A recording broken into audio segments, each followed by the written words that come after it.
대부분의 사람들이 젊었을 때는 친구가 인생에서 중요한 부분을 차지했고, 일을 하지 않을 때는 친구 만나는 시간이 대부분을 차지했을 정도로 친구의 존재가 중요했을 것입니다. 하지만 나이가 들면서 경제적인 문제로 혹은 가정이 생기면 가족을 챙기느라 친구를 만나기가 어렵고, 서로 바쁘거나 한쪽만 바빠지기만 해도 자연스레 멀어지게 됩니다.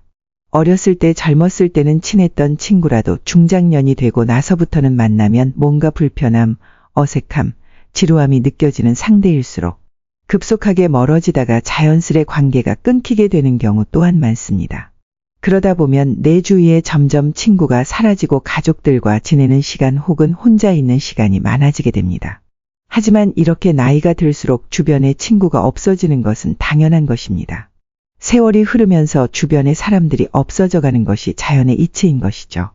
이렇게 주변 친구가 없어진다고 해서 내가 문제가 있는 건가라고 생각하실 필요는 전혀 없습니다. 자연스러운 현상입니다. 그냥 순리대로 흘러가게 두는 것이 좋습니다. 사실 이것은 친구가 사라지는 것이 아니고 친구가 별로 필요가 없어지는 것입니다. 가정이 있는 경우 배우자나 자식, 손주들이면 충분하다고 느끼거나 결국엔 혼자인 것에 능숙하게 되면 친구랑 만나기보다는 가족과의 시간 혹은 자기만의 시간을 즐기게 되는 것입니다. 어차피 친구를 만나면 주로 자식 자랑, 돈 얘기, 뒷담화와 같은 별로 듣고 싶지도 말하고 싶지도 않은 주제로 얘기를 하게 되는 경우가 많습니다. 이런 부정적이고 듣기 싫은 얘기만 하다가 나중에 친구와 헤어질 때 왠지 기분 나쁘고 시간을 낭비한 것 같은 느낌이 들게 되는 것입니다. 뿐만 아니라 배려해주고 존중해주는 친구는 많아야 한두 명 정도도 되지 않을 것입니다. 이런 이유들로 굳이 내 시간 써가면서 친구를 만나느니 차라리 혼자 즐길 수 있는 무언가를 찾게 되는 것입니다. 이렇게 친구들과 멀리 안다 해도 어차피 그 자리는 가족이 지켜줍니다. 어렸을 때는 친구들이 보물이지만 나이가 먹을수록 가족이 보물이 되는 것입니다. 아무리 진정한 친구가 있다 해도 절대 친구가 가족만큼 여러분을 생각해 주지는 않습니다. 친구는 절대 가족이 아닙니다. 이것은 모든 친구를 다 없애라는 말이 아닙니다. 늙어서도 친구가 필요할 때는 있을 수 있습니다. 1년에 한두 번이라도 모여서 술 한 잔 기울일 수 있는 친구 한 명이 있는 것이 삶의 질이나 인간관계 면으로도 더욱 풍성한 삶을 살 수 있게 도와줍니다. 이런 친구는 한두 명 정도만 있어도 아주 충분합니다. 필요할 때만 연락하거나 자기 자랑만 늘어놓는 친구가 아닌 내 이야기를 잘 들어주고 공감해주는 친구라면 그 친구와 가끔 만나는 것은 아주 큰 도움이 됩니다. 만나면 불편하지 않고 마음이 편한 친구들과의 관계만 유지하는 것이 좋습니다. 듣기 싫은 말을 자꾸 하거나 만나면 왠지 모르게 불편한 친구들은 자연스레 멀리해야 합니다. 이렇게 점점 나와 맞지 않는 친구와는 멀어지는 연습을 차차 해나가는 것이 좋습니다. 그렇다면 왜 어렸을 때는 그렇게 친했던 친구가 나이가 들어갈수록 점점 멀어지게 될까요? 여기에는 3가지의 이유가 있습니다. 첫 번째는 가치관의 차이입니다. 친구와 얘기를 하다 보면 나와 맞지 않는 생각을 하는 것을 느낄 때가 종종 있을 것입니다. 특히나 나이가 들수록 오랜 세월 살면서 저마다의 가치관이 생기는데 유식한 사람이든 무식한 사람이든 가치관이 무척 뚜렷하게 형성되어 있습니다. 그런 가운데 모임이나 술자리에서 의견 충돌이 생기게 되고 그런 게 반복되어 가는 과정에서 그 친구가 조금씩 싫어지며 거리를 두게 되는 것입니다. 이렇게 가치관의 차이가 있어 거리를 두게 되는 친구들이 조금씩 늘어가면 결국엔 나와 뜻이 맞는 사람이 거의 없다는 것을 깨닫게 됩니다. 그러다 보니 점점 친구를 만나는 횟수가 줄어들게 되는 경우가 많습니다. 사람은 늙으면 성격 못 고친다라는 말이 있듯이 이미 오랜 세월 내재되어 온 서로의 가치관이 충돌하게 되고 상대가 자기의 주장을 너무 과하게 하게 되면 굳이 내 주장을 해봐야 싸움만 나기 때문에 억지로 친구의 말을 들어줘야 하는 상황이 생기게 됩니다. 이런 식의 만남을 반복해봐야 내 의견을 자제하느라 속만 답답할 뿐이기에 모임이나 만남에 별로 아쉬워지지 않는 그런 상태가 되는 것입니다. 즉 혼자가 편한 상태가 되는 것이죠. 사실 나이를 먹다 보면 친구로 지낸 기간보다 가치관이 잘 맞는지를 더 중요시하게 됩니다. 오래된 친구라고 그 기간 자체에 엄청난 의미를 부여하지 않고 친구 된 지 얼마 안 됐다고 가벼운 인간관계라고 생각하지 않는 것이 좋습니다. 이렇듯 알게 된 기간보다는 나와 가치관이 맞는 사람인지 갈등이 있어도 대화로 잘 풀어나갈 수 있는지 판단하는 것이 중요합니다. 이렇게 보면 나이 들어서 사귀는 사람이 오히려 더 잘 맞을 수도 있습니다. 현재의 환경에서 만난 사람이 비슷한 가치관을 가질 확률이 크기 때문입니다. 하지만 이렇게 오래 알던 친구의 가치관이 달라졌다고 해서 상대를 욕할 필요도 전혀 없습니다. 누구나 나이가 들어갈수록 자기만의 가치관이 생기기 마련이고 누가 맞다 틀리다를 말하는 것은 없는 것입니다. 그저 다른 것일 뿐이고 다르기 때문에 멀어지는 것 또한 자연스럽게 받아들여야 합니다. 멀어지는 인연에 두려워할 필요가 없습니다. 나는 이만큼 성장했는데 가끔 친구가 말하는 것을 들어보면 왜 이렇게 미성숙하게 행동할까라는 생각이 드는 경우가 있을 것입니다. 특히나 나이를 먹고도 다른 사람을 시샘하고 시기질투하면서 뒤에서 험담하는 것을 보면 상대가 취해 보일 수 있습니다. 또한 자기가 불행하다고 남까지 자기 수준으로 불행해지기를 바라는 모습들을 보면 나이값을 참 못한다는 생각이 들기도 합니다. 친구와 멀어지는 두 번째 이유는 생활 환경의 변화입니다. 세월이 흐른 만큼 각자가 사는 환경이 크게 달라집니다. 나이가 들어갈수록 자식이 있는 친구와 자식이 없는 친구, 성공한 친구와 가난한 친구, 수도권에 사는 친구와 지방에 사는 친구로 나뉘는 등 생활 환경이 점점 변화하게 됩니다. 결혼한 친구들은 결혼 생활에 대한 관심이 많을 테니 그와 관련한 얘기를 하고 싶은데 만약에 결혼하지 않은 친구를 만나게 되면 할 얘기가 줄어들고 오히려 아직 결혼을 못한 친구의 눈치를 보게 되는 경우가 있습니다.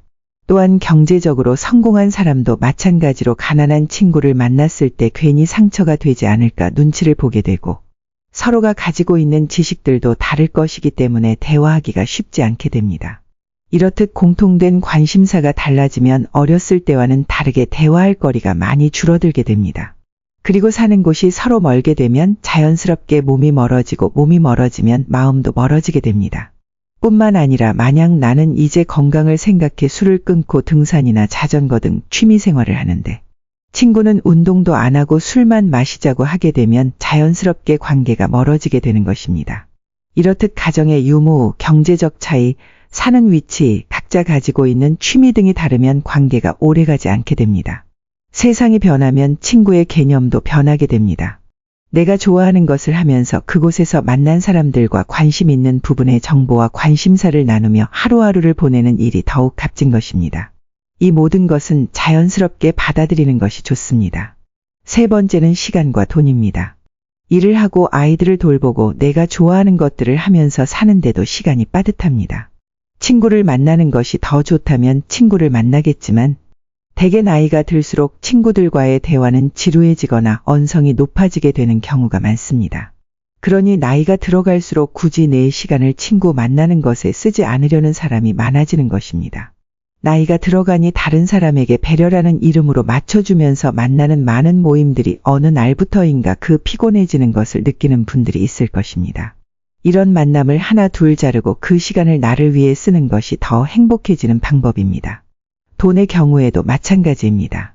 특히나 남성의 경우 친구와 만나면 보통 술을 마시게 되는데 여기에 들어가는 돈이 결코 작지 않습니다. 술 마시는데 들어가는 비용을 온전히 나와 내 가족을 위해 쓰는 것이 더 좋다고 느껴지게 되는 것입니다. 나이가 들어갈수록 또한 삶이 무한하지 않다고 느끼기 때문에 나에게 주어진 돈과 시간을 잘 아껴서 사용하게 됩니다.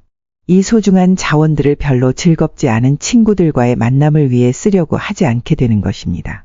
이렇듯 친구와 멀어지는 이유는 다양하지만 이렇게 정리되는 관계는 자연의 순리이기 때문에 친구가 한 명도 없다 해도 전혀 기죽을 필요 없습니다.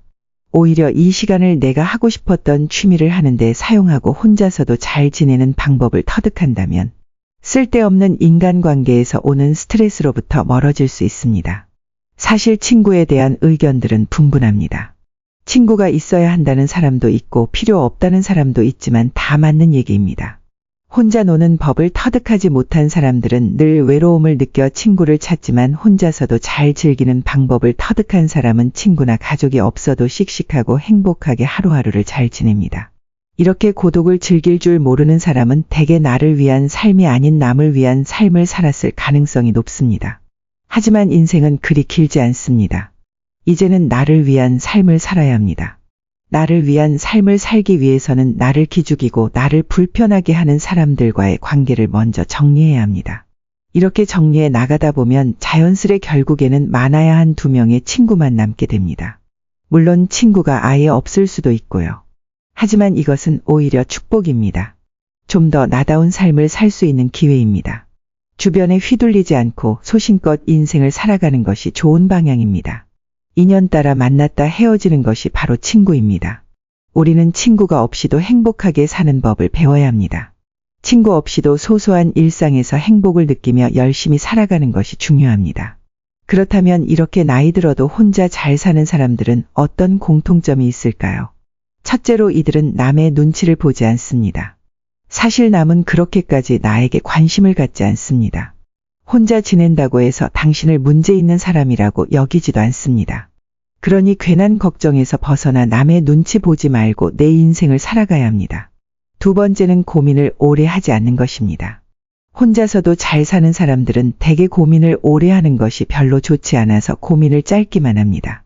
예를 들어 안 맞다 싶은 관계를 단칼에 끊어내거나 내가 하고 싶은 취미가 생기면 바로 시작하는 것입니다. 우리가 하는 걱정의 대부분은 실제로 일어나지 않습니다. 내가 이런 행동을 했을 때 나를 안 좋게 생각하면 어떡하지? 내가 이 취미를 시작했을 때 다치면 어떡하지와 같은 두려움을 가진다면 아무것도 시작하지 못하게 됩니다. 하지만 혼자서도 잘 사는 사람들은 고민을 짧게 하고 바로 실행으로 옮깁니다. 마지막으로 혼자서도 잘 지내는 사람들은 인생에서 해야 할 것들이 넘쳐난다고 생각합니다. 이렇게 생각하니 친구가 없어도 하루하루 바쁘게 그리고 재미있게 사는 것입니다. 나이가 들어도 재미있게 삶을 사는 사람들은 할 게 너무나도 많다고 합니다. 예전에는 일과 가정을 챙기느라 하고 싶은 게 있어도 뒤로 미뤘다면 나이가 들수록 시간이 여유로워지기 때문에 못했던 것들을 하나하나 해보는 것입니다. 이렇게 하나씩만 해봐도 외로울 틈이 없습니다. 무언가를 배우면서 거기서 또 다양한 사람들과 얘기를 나눌 수도 있고 남은 인생을 설렘으로 살 수 있게 되는 것입니다. 이렇게 혼자만의 시간을 즐길 줄 아는, 즉 고독을 즐기는 사람들이 인생을 행복하게 살 수 있습니다. 끌려다니는 인생이 아닌 주체적인 인생을 살아나갈 수 있습니다. 우리는 혼자여서 외로워하는 것이 아니라 혼자인 것에 감사해야 합니다. 산책을 하다 집 주변의 작은 공원에서 새의 소리가 들릴 때면 내 청력이 좋음에 감사하고 빛나는 햇살이 내 얼굴을 비출 때면 따스한 햇살을 느낄 수 있음에 감사하는 것입니다. 이외에도 하루를 살다 보면 감사할 일이 참으로 많습니다. 맛있는 음식을 차려 먹을 수 있음에 감사하고 TV를 보고 한바탕 웃을 수 있음에 감사해야 합니다. 이렇게 감사하는 마음은 놀라운 효과가 있습니다. 감사하는 마음을 갖는 습관은 스트레스를 줄여주고 우울증, 부정적인 감정에서 빨리 벗어나게끔 도와줍니다.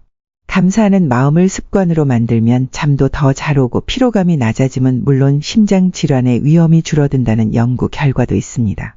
이렇게 감사하는 습관을 만드는 방법들이 있습니다. 첫째는 작은 것에서 감사함을 느끼는 것입니다. 감사하는 마음은 전혀 아낄 필요가 없습니다.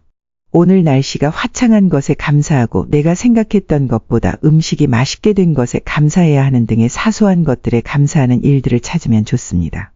2번째는 명상을 하는 것입니다. 가만히 앉아 눈을 감고 오늘 있었던 일 중에서 감사할 만한 13가지 정도를 생각해 보는 것입니다. 이때 주의해야 할 것은 감사한 일을 떠올림과 동시에 그것을 감사했을 때 느껴지는 감정을 오롯이 느끼는 것입니다. 이렇게 직접적으로 시간을 내서 명상을 하게 되면 더더욱 감사의 효과가 극대화됩니다. 마지막으로 감사 일기를 쓰는 것입니다. 일기를 쓴다고 해서 거창하게 길게 쓸 필요는 없습니다. 오늘 하루 중 감사했던 것들 2-3가지 정도만 그냥 종이에 쓰는 것입니다. 핸드폰에 있는 메모장에 써도 좋습니다. 이렇듯 감사와 함께하는 삶을 살 수 있다면 삶의 질이 훨씬 올라갈 것입니다. 이것들을 아직 안 해보신 분들은 꼭 하루만이라도 해보셨으면 좋겠습니다. 오늘은 나이를 먹어도 친구가 필요 없는 이유 그리고 남에게 휘둘리지 않고 내 인생을 주체적으로 살아가는 법에 대해 이야기를 드렸습니다. 이 영상이 남의 눈치를 보며 좋지 않은 관계를 지속하는 분들에게 좋은 영상이 되었기를 희망합니다. 이상으로 오늘의 영상을 마치겠습니다. 다음에 더 좋은 내용으로 찾아뵙겠습니다. 지금까지 인생의 벗이었습니다. 감사합니다.